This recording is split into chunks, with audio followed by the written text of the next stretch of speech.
delicious recipe. And it's with your host, The Dell, here on UPRN Talk Radio 107.7 FM, New Orleans. And you can check us out live video on YouTube and also on Twitch, I believe. And you can listen to us everywhere else that podcasts are being broadcast. And also check out the UPRN talkradio.com site there. Become a member, and there's a lot of bonus content that's there, and you can check out all the rest of the interesting shows and with the other content of the other hosts that are on this network. So that's on uprntalkradio.com. So what do we got here today on the delicious recipe? And I just want to say also hello to all you guys out there listening in the ether. So today, what did I call this one? I believe I called this one Mystic Pizza, or Ancient Mystic Pizza. And it's going to be dealing with ancient artifacts that have been written out or have been talked about in stories, songs, even in religious texts. Just everything that's been sort of through the history. And we've seen a lot of these things in movies and in books, fantasy, fiction, nonfiction. Lots of stories, and even through history, a lot of these items have been mentioned, and some cultures and societies have gone out and searched for them. Some say they have them. Some of them are on display in museums and private collections and stuff like that. But we'll get into that in a little bit. What else do we got going on here in the world as we go on here in the delicious recipe? Well, we are still dealing with this COVID-19 dilemma, I guess you would say. There's talks that this vaccine, I guess, is coming out into the public very soon, which is sort of surprising when you listen to other medical professionals, and even though they want to call this Project Warp Speed or whatever, but still testing trials still take time, which I find sort of interesting, is that when they've talked about vaccine test trials, that they have to go through all these preliminary steps, and then over a certain period of time, you see how the body reacts to these things. So what might happen over 1 day or 2 days or a month to 3 months to a year. That's why they do these long testing stuff when they create vaccines or any sort of medicine and pill form and stuff like that, that there's an extensive test and is done in gradual steps and with many people and follow-ups, and it takes years. And I still think it's sort of interesting that that this process has been sort of subverted into this, hey, we just have to get this thing out here, and we'll worry about testing or worry about the effects. It sort of seems how it's going to affect the populace afterwards. So just interesting parts on that. Still dealing, I guess, in the States there with this election. Sorry if I'm looking off there a bit there. I'm trying to get this other part set up. Looking at the election area going on there, and I guess lots of unfolding dilemmas that are going on with that, with what I guess it's not even called voter fraud, but I guess you would say voter or ballot manipulation, which seems to be coming to light with this, I think Sidney Powell, I guess she's doing that separately on her own, and also Giuliani and the Trump campaign with all their stuff going on. So you can follow a lot of that happening, and it almost, I guess with the news there now, you sort of say that it gets sort of tiring listening to it because they have all this talking about situations that are happening, and that these things are going to be released, this and that. I guess things take time, but how much time? And you just sort of get tired of hearing about it on the news. But there's still restrictions and regulations are being put into place up here in Canada. There's a story down in Southern Ontario with a business, I think it's a restaurant, I believe, that's been shut down several times. Every time that he gets charged and taken away, he comes back and opens up the restaurant again. And I guess this comes down to a question of essential and what is considered essential. Now, there's a term called essential services, which you would figure would be like your hospital, your ambulance, fire department, police, military, I guess, in a way. Essential, those would be there. But you also have to look at how the government is phrasing the word essential. And if you look at it, what's happening with the mom and pop stores or the small non-big box office stores, they're all sort of shut down and continue to be shut down, and they have their rents to pay, I guess, and they have to also make money too. But in respect to that, or in part to that, is that you have big box stores like Walmart, you have your grocery stores that are open, and they're trying to close down convenience stores or even just other small little stores throughout the area, like restaurants and stuff like that. Even if you had takeout delivery, and I've seen this all over in England as well, is that I think there was a story that was out there about a small business that sold like a Hallmark business, like sold cards and greeting gifts and stuff like that. And under the rules that were put in place for restrictions for opening is that you could only be open if you serve food. So I believe they started serving some snacks and hot dogs and coffee and stuff like that. But I guess that didn't meet the regulation to the people, the powers that be, that want to close down small businesses and that. And so they were unfortunately harassed by police and with notices from the township and stuff like that they were in violation because it's just crazy anyways. And it just seems to be, it's a really, really weird situation that sort of has transpired over this year, and about what could be open and what can't be open. And it just seems like it doesn't seem like it's a fair leveling out of business, and it hurts people in many, many ways. And so I had written down this little thought that I had there. I'll read it out here. Hopefully I can read my own writing here. But just a thought that I had over the weekend time and just over this past year. So what did I have written here? Okay. I find it amazing how the shift to control has slowly changed the fabric of life. People are willing to die on the sword over a piece of fabric and not notice the bigger flagrant violation of personal freedoms, thoughts, and beliefs. A year ago, you couldn't enter a bank, a store, a business with a facial covering, and now that's all changed. A growing list or stack of restrictions and regulations are decimating regular life on a basis of shoddy, disputable science. The separation of thought fosters no debating or listening to conversation. A totalitarian rule has begun to bring about the Great Reset change. And we talked about this before, about the Great Reset and change that was, I think, a couple of shows ago. But it's this thought with these UN and Economic Forum people, and basically this big corporation business and high-ranking government control officials that have gone there, and they want to change the world towards this 2030 agenda. And we talked about this 2030 agenda before, but if you want to go back to it, you can look back. I have other shows that I think that talk about that as well. Okay, so what did I got there? A totalitarian rule that has begun to bring about the great system change, moving towards a bleak future of caged lab rats. And you see that. Most are so concerned about now and their limited view outside of themselves that you don't see the constant change. Look back to 10, 20 plus years ago and compare it to today.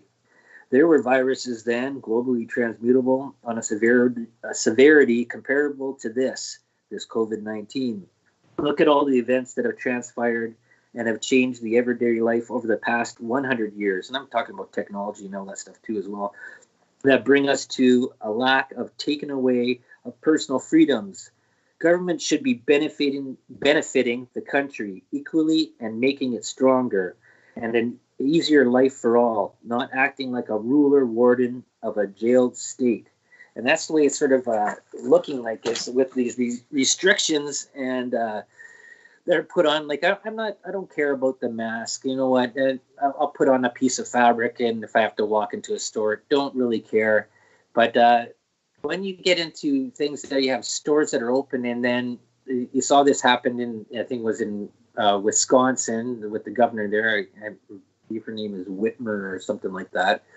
But you see that inside the store, things that were considered essential, and that's getting into this sort of this dictatorship about what you can and can't buy. And this is just crazy stuff. We've seen what's happening here in Canada, in I believe it's Manitoba, in Winnipeg, is the premier, which I guess would be relatable to a governor in the States, has mandated that in certain stores, certain items as well cannot be bought. And this is coming up, we're coming into December now, Christmas time. And there's a story, you can check it out on Rebel News off of YouTube, where they've closed down areas inside of Walmart that you're not able to buy. They're restricted items now because they are considered non-essential. And things like gifts, toys, clothing, cards, just anything that's non-essential as considered by this premier, which is really, really insane. And this is taking things to a whole nother level about what you can and cannot purchase. See, things you can purchase if you want to go on Amazon or go buy online, there's a lot of things that you can be sent to your house and bought, but going to the store and picking up that item is restricted in some parts. And that's a really, really scary sort of thing to look at about how these dictatorship type rule of people that are in power are imposing on people. They're basically treating the rest of the population like children, or just this is what you can and can't do. And that's the whole part that I've mentioned before about how government should not be there to be like, there is regulations and there is laws and stuff like that. That's all well and fine. I totally agree with all that stuff there. But the minutia details of setting in all this extra stuff, and you see how the course of life, my 50 years, that's the way I can relate it to. I can't relate it to all your situations, but you see how the slow control has taken over and there's more restrictions go on. And that's what I sort of meant by that, is that with technology and with the way government should go, is that things should become easier as we technologically move forward and we get items that do a lot more help and work for us. I related to this story or this thing that I say before, is like, if you look back at a potato 50 years ago, what the cost of a potato is and what the cost of a potato is now due to inflation.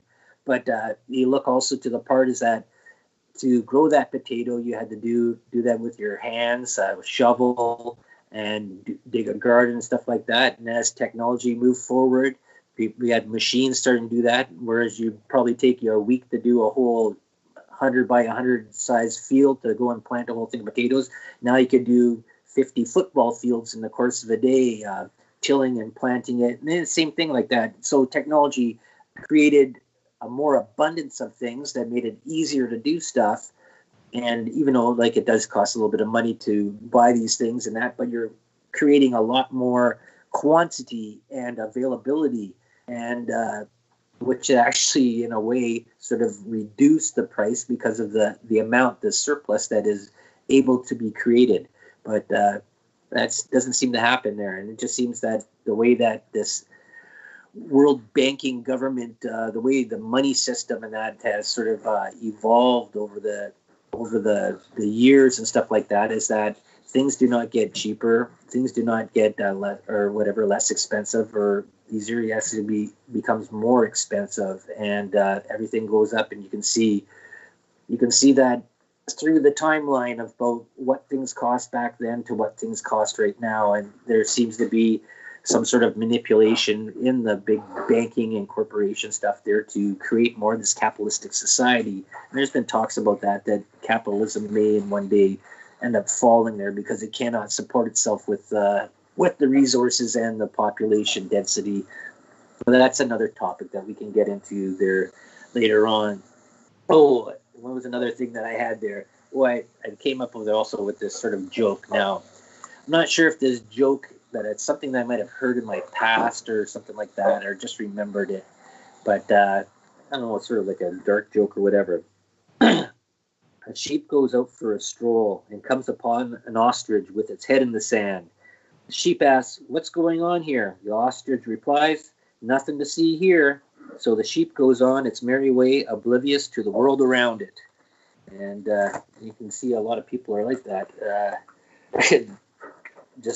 Okay, and we'll move on. But also moving on with things there, as we're here today, ancient mystic pizza, ancient artifacts that have been around and been in through stories. And I'm not neither confirming or denying any proof or existence or function of any of these things.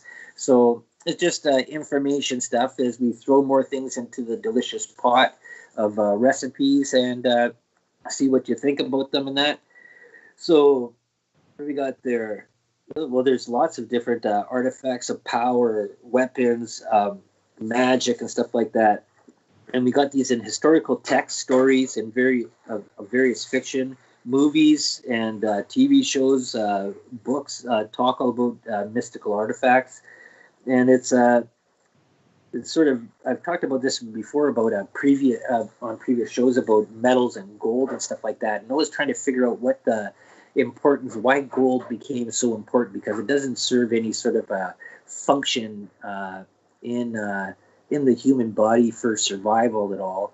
I think there's gold can be used in a very small amount. I think it's for like a rheumatoid arthritis or whatever, that it helps in that. But other than that, for medicine, there's nothing for it. People have talked about monatomic gold, and I did a show about gold last year, talking about that in the whole part about monatomic gold and how it's an impossibility that you could actually take that stuff there, because the vaporization of gold that gets it down to the atom is like 760 or 780 degrees. So I don't think you'd be ingesting anything at that sort of heat level that it would actually do anything in the atom type level. But a lot of these artifacts and stuff like that, they're in gold or in some sort of precious metal or with some sort of precious stone.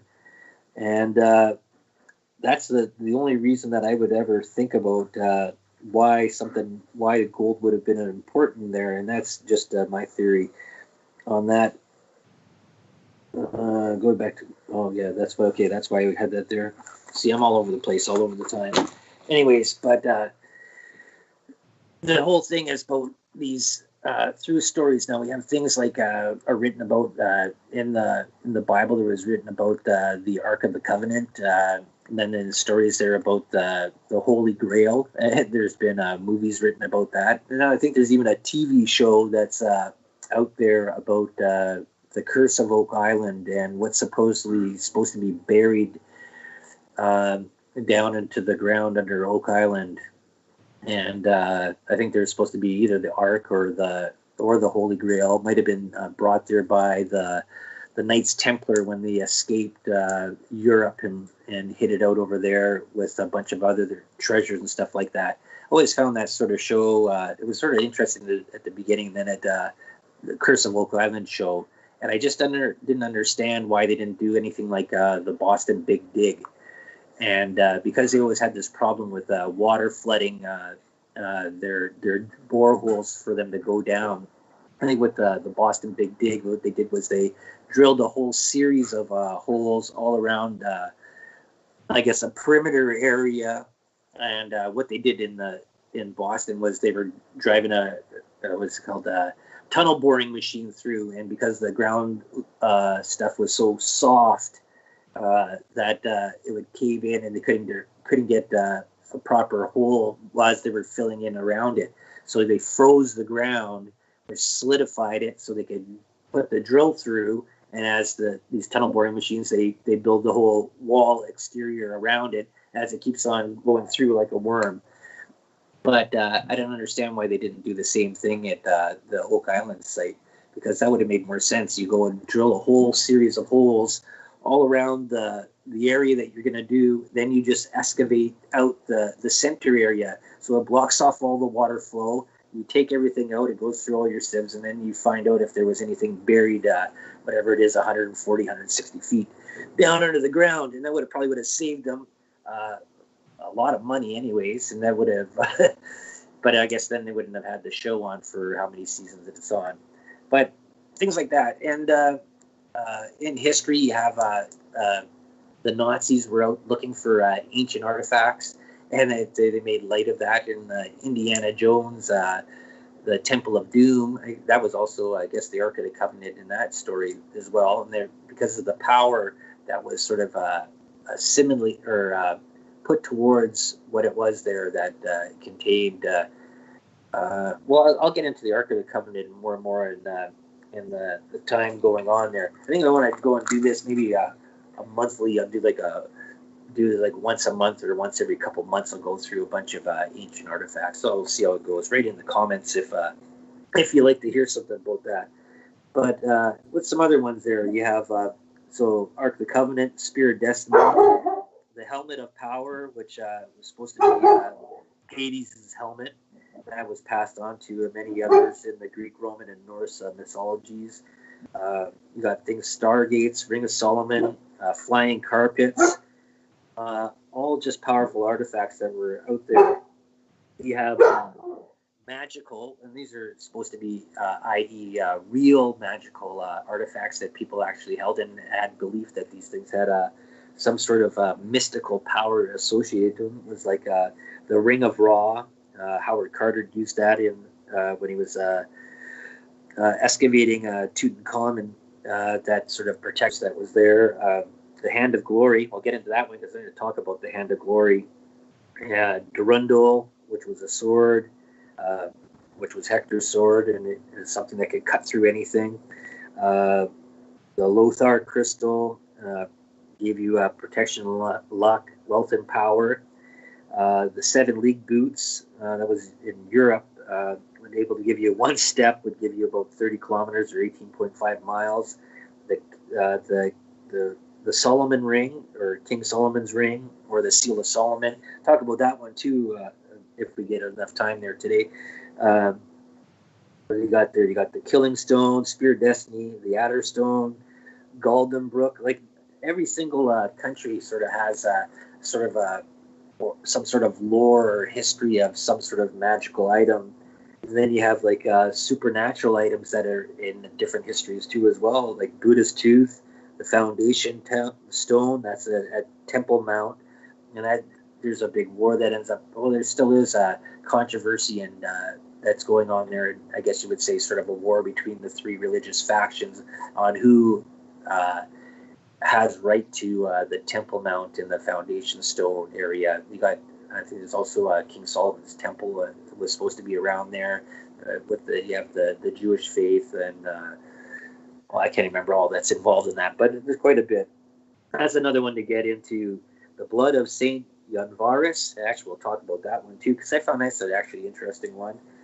And then you have weapons like the green dragon crested blade, Hrunting and Nagaling, the Ryu Jingbing, that was the monkey rod, the Monkey King iron rod, just different weapons and items and objects that people have sought over time and have gone and looked for these things to find these, thinking that they would give them some sort of magical or some sort of bonus power or anything like that. Like, here we go. Let's start off with one of the first ones I got here. The Hand of Glory. This was based out of a European thing, and I think there's one of them at the Whitby Museum in, I believe it's in England, if that's where the museum is. What it was is it's a dried and pickled hand of a hanged man, usually the left hand, which was considered the sinister hand. But if the man committed murder, it was the hand that he did the deed. Also, the fat from the hanged man was rendered down to make a candle.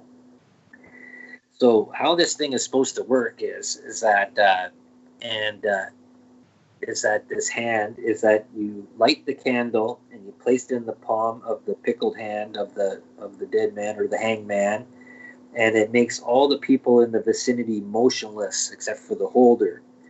And it was also that it would unlock any door that it came across, so it was a perfect tool for a thief.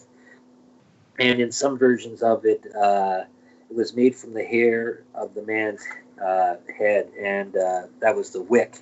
And what it would do is that, like I said, it would stop everybody, make them all motionless, and then you could open up any door that you wanted. So if you were a thief and you wanted to get into some place to go and steal something, so steal an artifact, still a powerful artifact like that was being held in some castle or some museum or something like that, you'd be able to walk right in. No one would be able to stop you, get it, go out. And I think it was written also in one of the stories there as well, is that it could only be put out by milk. That was sort of one of the constituents or to that.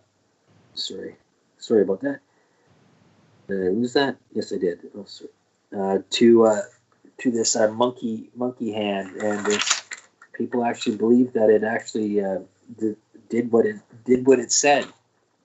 Now, here's an interesting one that I was looking at. I don't know if I got all the facts, but I tried to get as much stuff as I could on this one here.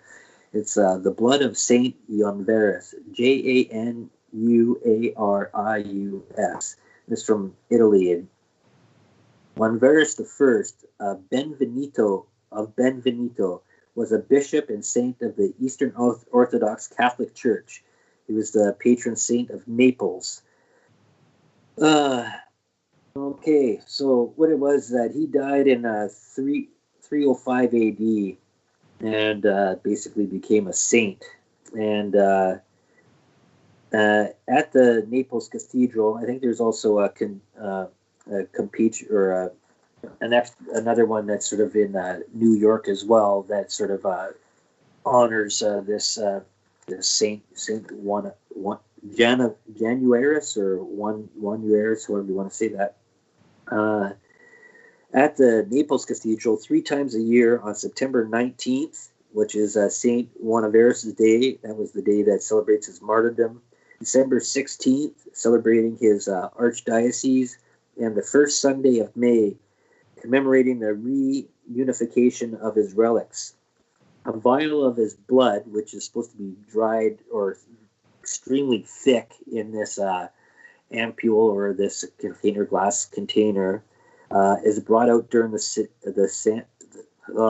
ceremony.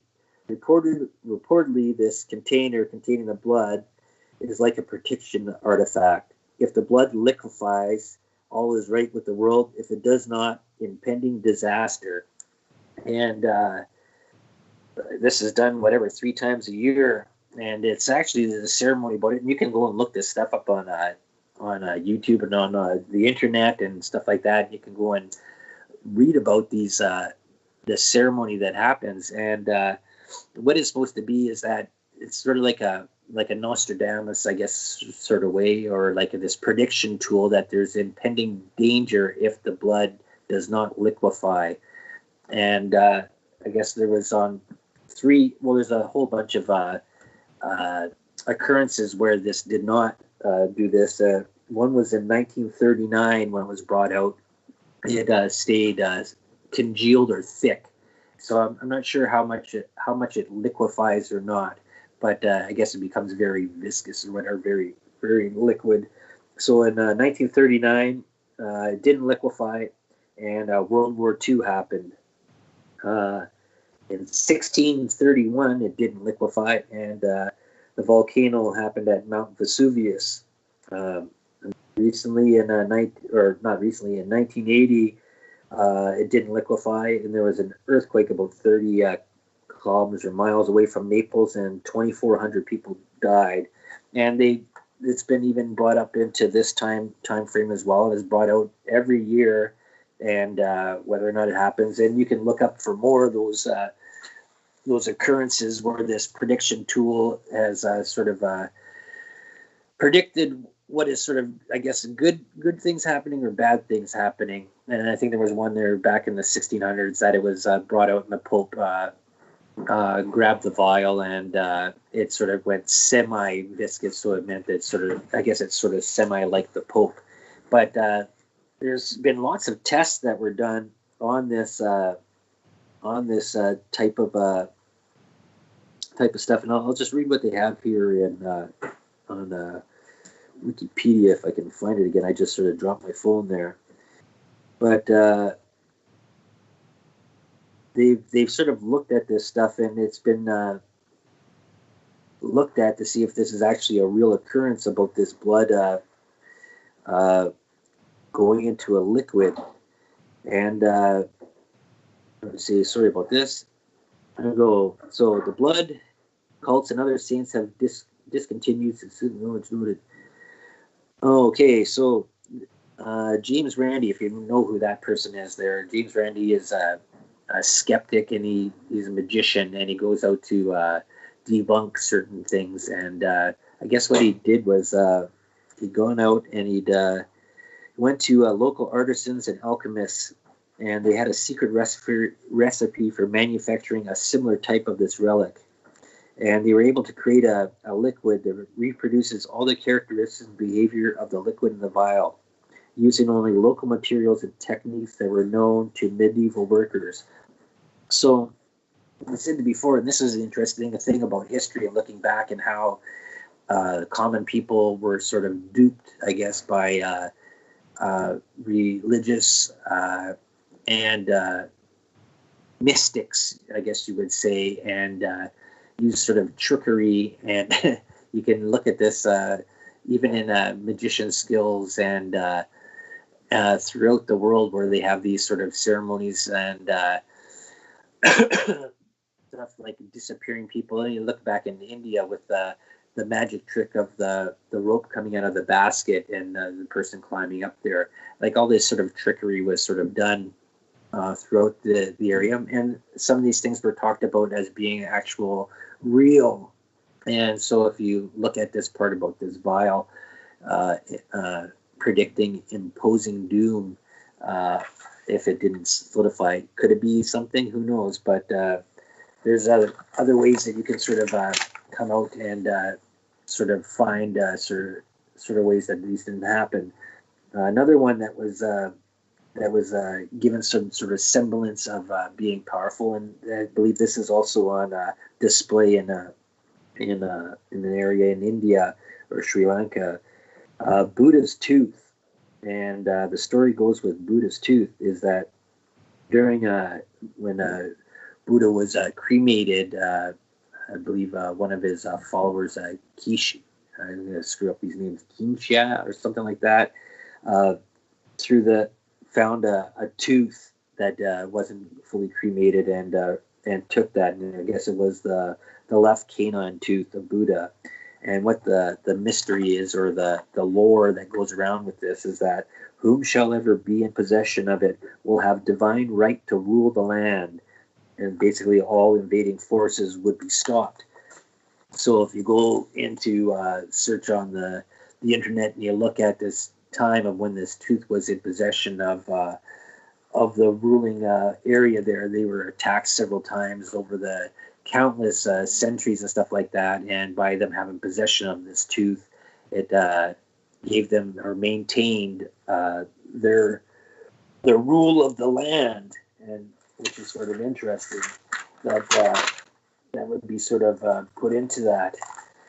Now, another one that it goes into very big depth, and I said that this in several sort of places here, was the Ring of Solomon, or the Seal of Solomon. And I got that on this part of the other part.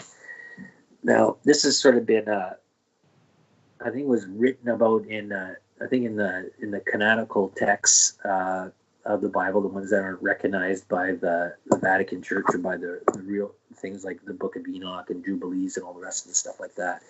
But what it was is that King Solomon was given a ring from the Lord, and basically it gave him dominion, rule over all things above, below, and stuff like that. And in some parts there, it's written about that it was given him rule over demons or jinn. And in one of the stories is that with this ring, gave power over the demons, and that's how King Solomon's temple was built, and that's how these large, huge foundation stones and large material and blocks that could not be moved by any amount of human and animal to get them into position were moved, and that's how the temple was built. And he got every single, like in the story, I'll sort of paraphrase it as well as that, he called upon a demon, said, oh, actually, no, how did the story start first? The story started first is that he had this ring, and this native person had come by and said, hey, we're being plagued by this demon out there blowing this hot wind, and it's killing all our crops. So it came to Solomon. Solomon said, go forth with this ring, go out there, hold the ring towards this demon and trap it and bring it back here. And so he did that, and then as the demon was trapped inside the ring, because the ring had absolute power over everything, brought it back there. And this whole thing about as the person was traveling back, the demon tried to make bargains, hey, let me out and I'll tell you where the gold is in that mountain, stuff like that. See, back to gold again and precious metals and stones. Came back and then brought it back to Solomon. Okay, yes, we got rid of the demon that was plaguing us, everything's all right again. And Solomon released the demon out of there, and he had power over it. And I guess this ring also, the way that the markings are supposed to be the pentagram, and you get into the keys of Solomon and to magical spells and stuff like that. This goes on for, like, they probably talk about this for hours and hours and hours. But anyways, talked to this demon and said, okay, yeah, you've been banished, don't bug those people anymore. And who is the angel that is like your counterpart that sort of keeps you in check or whatever? It says, okay, so it calls forth, says, okay, well, whoever the angel is, boom, boom, you do this work for me and get whatever I need done. So the demon or jinn had to go and do this sort of stuff. So then he needed some sort of another part done. And the demon is, I guess in the story, says, well, I can't do that. I'm not strong enough for that. It says, well, who is? It says, okay, well, it's demon number 35. Okay, so then Solomon calls forth, because he's got the ring of power, the King Solomon ring, and the way it's marked, and it was, I mentioned that it was marked or given to or inscribed by God, the Almighty, the one God, and that's what gave it the power. And so he says, okay, well, hey, demon, says, who's the angel that is your sort of counterpart, the one that can sort of best you? He says, oh, it's this guy, angel number 27. I don't remember all the names of all the angels and how the story's long anyways. So basically it went through, and this went through for all the different demons, and they matched them up with the angels that were the counterpart that could best them or control them. And so that's how basically the temple was built. He got each demon that was able to do things or certain crafts or stuff, like put in the pool waters or build the columns or transport these huge heavy stones into place and stuff like that. And that's how the temple, or how one of the stories of how the Temple of Solomon was sort of built. And then there's lots of stories of things like this. That's just in history, where it's sort of these people were sort of also talked about in religious texts, but also talked about in pagan lore and stuff like that. If you look into magical items in the Norse mythology, you can get into things like the hammer, Thor's hammer, Mjolnir. You can get into even in was that Saudi Arabia, Arabian Nights, and I guess that's India as well, with the magic carpets. And there's actually a long series that goes into that about how magic carpets were used back then, and the technique that was used of this melting this special type of clay that was around in this mountain range, and with the techniques and the plants that were created, this would be woven into the fabric to make these carpets. I think I'll get more into this one another time, as time is almost running out here. But how this stuff was done was that it was there and it gave anti-gravity properties. Now, if you look into the ancient aliens sort of stuff, and you go into India with talk about their vimanas and their ancient flying crafts, would basically look like a hat or like a round dome or whatever, like a triangle, a rounded triangle, how would you say that, a cone or whatever with the top knocked off, or sort of like a pyramid with the top knocked off. And these these machines, or would you call them flying craft, would fly around. And same with these magic carpets, which were not as big as those, but could be made by certain artisans that gave the user to defy gravity and move across. And there's talks about this, is that in the ancient writings and stuff like that, is that with the conjunction of the ley lines, which is the magnetic lines that crisscross around the earth, that these things would work in pairing that would allow transportation to move throughout the world or throughout the area. And then the story goes on to further on, is that these were used in the Temple of Alexandria, which was the Library of Alexandria. Sorry about that. And because it was so huge and it held so many texts and many stories of stuff, that the scholars would use these magic carpets there to transport around the library. And when that was taken over and burned down, a lot of these carpets were destroyed at the time, and the knowledge that was there, that was supposed to have built these things or to create these things. And then it was talked later on, is that some of these carpets had survived throughout that fire of Alexandria. And later, when Genghis Khan was out conquering Asia, and that he had heard about that there was still in existence some carpets that were out there, and how they were better than horses and stuff like that. So he ordered his armies to go out and search for all the remaining carpets that were left out, and destroyed them all, and burnt them to a crisp, and sent them down to the bottom of a lake or whatever, the ashes down there. And I guess the talk about it all is that this technology or this stuff has sort of been lost. And that's the way a lot of these things in history, these artifacts, whether they're true or not, who knows. I know a lot of seekers and archaeologists, and stories and books and movies have all been written about them. And there's tons and tons and tons of these things to go through and to look at. And it's all part of our history that's there. Now, whether it's true or not, who's to say? I'm not going to say or not, but they are sort of interesting stories. So it looks like we're rounding out our hour here. I want to thank you very much for being along here on a delicious recipe. And next up, you got Laura there with the Angel Rock. And to all of you, have a good, safe week. And I'll see y'all next week.